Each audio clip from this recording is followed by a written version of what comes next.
The father of a manufacturing worker quickly excused himself as she made her revelation.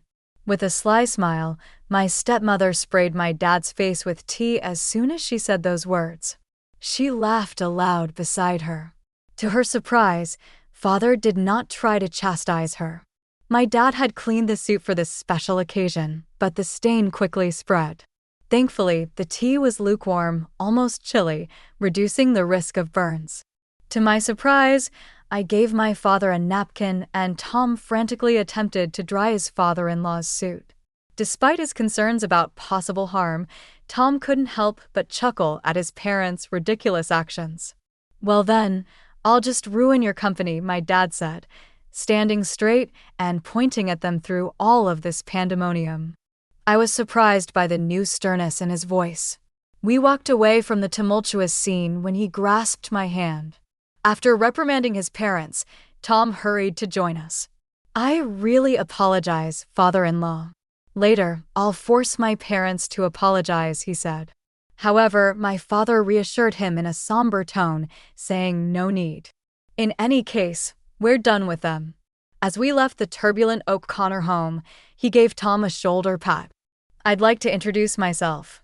Yvonne Warner, a 26-year-old office worker, was raised by my father alone after my mother passed away when I was a small child. I respected his commitment to his family and career. Despite having to rush back to work after every school function, my father, who was in charge of a factory, was able to attend them all. Tom, who was 2 years my senior in college, was kind, honest, and courteous. He accepted my confession in spite of his popularity. He didn't go into detail, but there were worries regarding his connection with his parents. We kept dating, and even though Tom lived alone, he occasionally went to see his parents, who usually looked worn out afterward. I was pleased of Tom for putting me first in our relationship. I wanted to tell my dad about him. There was a mixture of exhilaration and worry on the day that eventually arrived. I was relieved to see the two significant men in my life getting along, and I was surprised to see that my dad and Tom got along well. I was perplexed by Tom's enthusiasm following the encounter, though, and he avoided answering any more questions about it. Even though Tom and I had apparently clicked with my dad, I couldn't help but wonder that maybe Tom's feelings weren't as good as he said. This nervousness persisted, and a few days later Tom asked for a crucial talk. I was anxious to talk about our recent meeting with my father, so I met Tom in the cafe we had decided on. Upon reaching the cafe, I noticed Tom already seated, his face wearing a gloomy expression, visible through the glass. Suppressing my own anxiety, I approached him with a cheerful greeting. "Tom, sorry, did you wait long?" I softly spoke as I reached him. Startled by my touch on his shoulder, Tom exclaimed, "Whoa, Yvonne, you scared me." After a deep breath, he continued, "I'm sorry, I didn't mean to startle you. Please have a seat." Sitting across from Tom, I ordered from the waiter, my concern mounting as Tom's downcast expression persisted. Hoping to encourage him to share his thoughts, I spoke up. "Hey, Tom, what's bothering you so much? Is there something wrong with my dad?" Tom, taken aback by the direct question, denied any issue with my dad, stating, "Absolutely not. I respect your dad. It's just that, he trailed off, avoiding eye contact.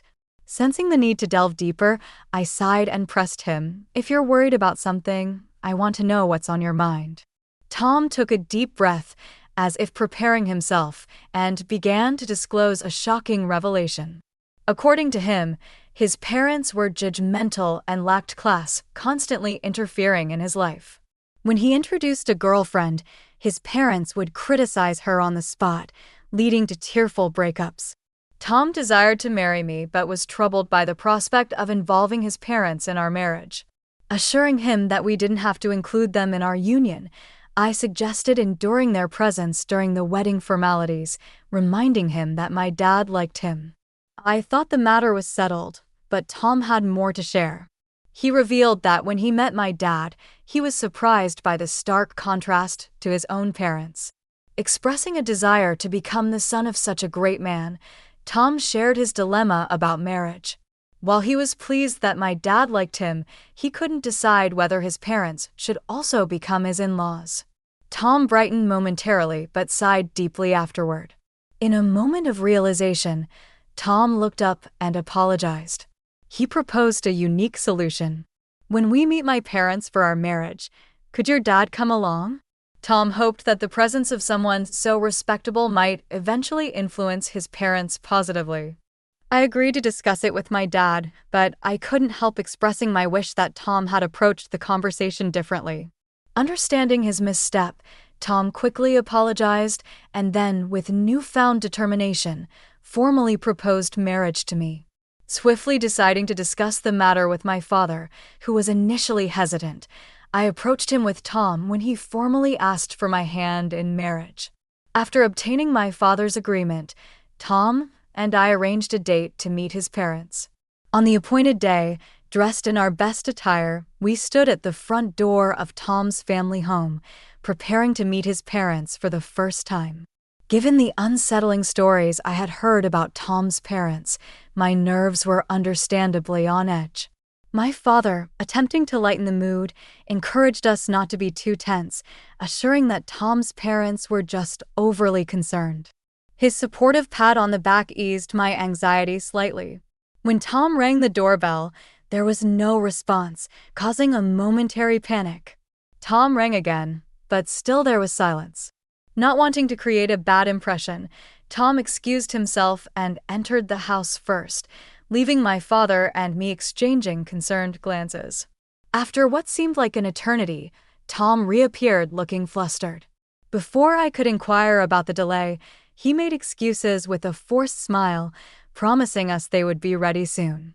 My father sighed in exasperation, and I couldn't shake the growing worry that this incident might jeopardize our wedding plans. Finally, Tom ushered us inside, where his parents awaited us. However, their demeanor was peculiar. His mother greeted us with a sly grin, while his father seemed disinterested, looking away. Despite the tense atmosphere, I decided to proceed with the introductions. Tom, regaining composure, introduced both my parents and me. Despite the warmth of his thoughtful introduction, his parents sneered, and the atmosphere remained strained. In an awkward turn of events, Tom's mother splashed tea on my father, staining the suit he had meticulously cleaned for the occasion. Shocked, I offered my dad a handkerchief, while Tom, panicked, tried to wipe off the tea stains. His parents, laughing in response, only fueled Tom's anger. My father, standing up, pointed at them and declared, "Then I'll ruin your company," a tone and statement I had never heard from him before. Taking my hand, he left the house, leaving Tom's parents in the wake of Tom's scolding. Returning to our house with Tom, my father changed clothes, and Tom earnestly apologized for the incident.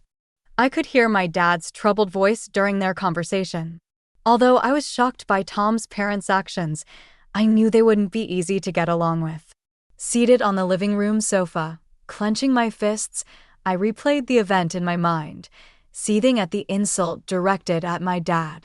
When my dad and Tom finished changing, Tom immediately apologized to me, almost bowing down, expressing regret for not anticipating such behavior from his parents. His sincerity was evident, and he didn't even ask for forgiveness. Feeling the need to apologize as well, I took Tom's hand as he kneeled on the floor, expressing my regret for suggesting the meeting without fully understanding the situation. Unexpectedly, the situation took a serious turn, and I felt compelled to apologize to my father for the unintended consequences of my thoughtless suggestion. His troubled expression and shrugged shoulders conveyed the difficulty in addressing the situation. Determined to understand the gravity of my dad's threat, I sought clarification. "Dad, was what you said true? Are you really going to ruin their company?" To my question, my dad glanced at Tom and nodded firmly, affirming his intent. My father, the CEO of a renowned local enterprise, revealed that their business was already struggling. As the factory manager and CEO, he had started as a worker in the very factory, sacrificing his dream of becoming a painter to raise me alone after my mother's passing. He worked tirelessly and climbed the corporate ladder through several promotions. Eventually, he took over as the CEO when the former CEO retired. During our recent visit to Tom's family home, we discovered that one of the subsidiaries managed by Tom's father, my father-in-law, belonged to my dad's company. Unfortunately, Tom's parents' prejudices and Tom's mother's premature actions prevented this from being clarified, leading to the present situation. My father explained that his company faced management difficulties, contemplating downsizing without resorting to layoffs. Regret was evident in his words as he considered the impact on his employees. After Tom's serious conversation with my father, he proposed closing down the subsidiary where Tom's parents worked. Concerned about the consequences for Tom's parents, my father questioned if Tom was okay with it. Tom, resolute and having cut ties with his parents, expressed a desire for them to reflect on their actions. Despite the difficulty, he requested permission to get engaged with me. Moved by Tom's earnestness, I also pleaded with my father to allow our engagement. My father, crossing his arms, pondered Tom's words. Despite the recent incident, he eventually gave his approval, setting a condition related to Tom's parents being company executives. My father demanded to know Tom's plan for the employees and made it clear that our marriage would be off if Tom couldn't handle this responsibly. A few days later, Tom presented a plan to my father for his father's company's employees. He had arranged a meeting with my father to discuss possible job placements for all the employees. Tom showed genuine concern for their transition and offered to work for free until they were settled and producing results. He expressed his eagerness to compensate for any shortcomings with his work and salary, and once settled, to re-engage with me. Tom, demonstrating his earnestness, saw himself as partly responsible for his company's collapse and wished to be a positive force in the situation. Upon returning home, I discovered that our marriage would be delayed due to an unavoidable circumstance. When I greeted my father, he expressed, "Welcome back, Ivan. You heard right. I'm sorry for deciding such an important thing on my own, but I thought it wouldn't be fair if I were the only one happy." While he apologized, I seized the opportunity to propose working in the company with Tom, offering to work for free. I insisted that my father should accept Tom's proposal. Despite Tom's attempts to dissuade me, I desperately begged my father, who initially remained silent. After repeated pleas, he uncrossed his arms and quietly nodded. Meanwhile, Tom's parents had yet to apologize. My father seemed to have been waiting for them, but the time had passed. He began preparations to take over Tom's father's company. Time passed, and the day arrived when the company collapsed. Tom's parents summoned us to their home, where a crowd of former employees protested the company's closure. They accused us of being the root of all evil and blamed me for seducing Tom and ingratiating myself with my father. Despite the accusations, Tom attempted to calm the former employees, explaining the situation and offering new job placements. Ignoring his parents' outbursts, Tom apologized for the inconvenience caused and promised to work with dedication. The former employees, reassured by Tom's efforts, began leaving relieved and grateful. As they departed, my father promised to inform them of the details later. In the aftermath, Tom's parents continued to fuss about their predicament. Tom sighed in exasperation at their blame shifting, expressing concern about losing their house used as collateral.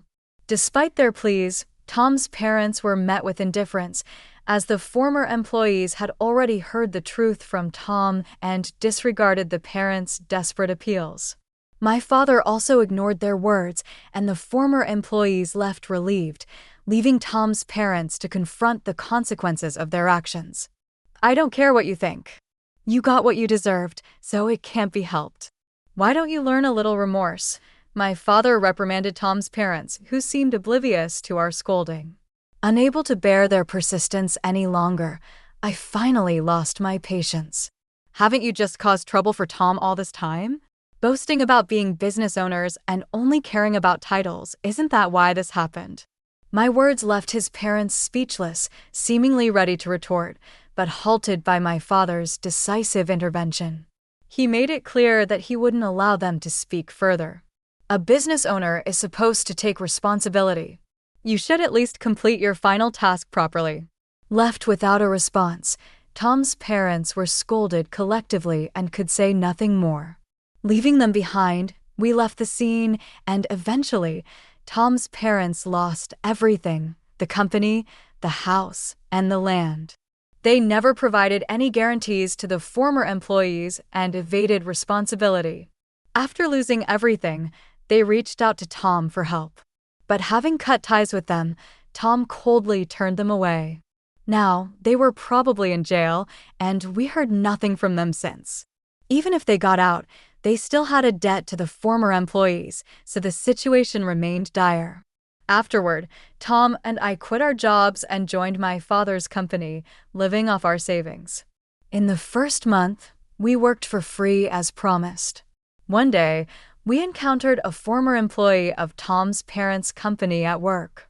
Eager to shake our hands at the new workplace, the employee expressed their gratitude to my father for giving them a chance, to Tom for arranging the job, and also conveyed many thanks to me. Despite not remembering the specific incident, I had apparently helped that person carry materials. After expressing immense gratitude, the former employee left, expressing a desire to keep working hard. Feeling somewhat redeemed by his words, we hurried to my father's office, where he warmly welcomed us, handing us several thick envelopes. He explained, "It's your salaries for the past months." It ended up being multiple envelopes because it couldn't all fit into one. We were stunned, unable to swallow the situation. But my father continued, "Your hard work revitalized the team. They constantly expressed their gratitude and concern for you. I couldn't possibly leave such excellent employees unpaid. And our performance has improved significantly. Thank you, truly." Hearing this, we hugged each other and cried, moved by the concern shown for us. My father then added something even more wonderful. "Tom, I'm impressed with your leadership. If you're okay with my daughter, would you marry her?" Overjoyed, Tom replied tearfully, bowing to me and my father. I hugged Tom, crying alongside him. And so we got married. Continuing to work at my father's company, we lived happily every day, gradually becoming more adept at our jobs and contributing more effectively. Our time at the company was approaching a pause as I was about to take maternity leave. My father, Tom, our colleagues, and I were all looking forward to the arrival of our child.